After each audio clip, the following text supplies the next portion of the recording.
정부의 부동산 대책이 새로운 정책을 추가하는 것은 물론 기존 정책의 실행에서도 계속 강화되고 있습니다.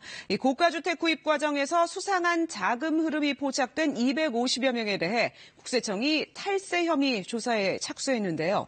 정부는 앞으로 고가주택 취득자의 자금 출처를 모두 분석할 계획입니다. 이승훈 기자의 보도입니다.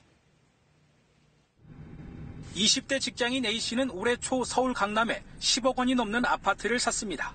수천만 원대 연봉으로는 사기 불가능한 상황인데 자금 조달 계획서에 증여를 받았다는 신고가 없었습니다. 18살 B군은 11억 상당의 아파트를 사면서 부모와 친족에게 6억 원을 분할 증여받은 것으로 드러났습니다. 국세청은 이렇게 고가주택 취득 과정에서 탈세 혐의가 포착된 257명에 대해 세무조사에 착수했습니다. 지난 10월 관계기관 합동조사에서 이상 자금 흐름이 발견된 530여 건 가운데 탈루 혐의가 포착된 101명을 줄였고 자체 조사를 통해서도 150여 명을 새로 선정했습니다.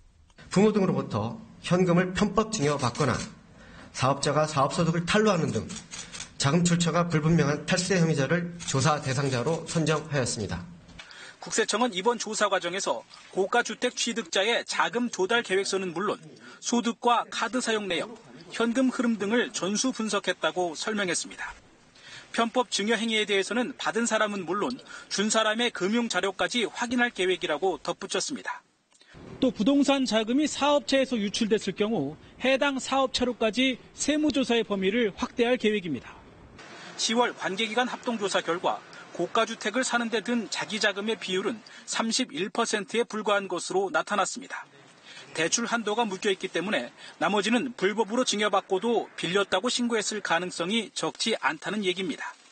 국세청은 부채에 대한 사후점검 횟수를 연간 1회에서 2회로 확대하고 모두 갚을 때까지 세무조사에 준하는 수준으로 들여다볼 계획입니다. KBS 뉴스 이승훈입니다.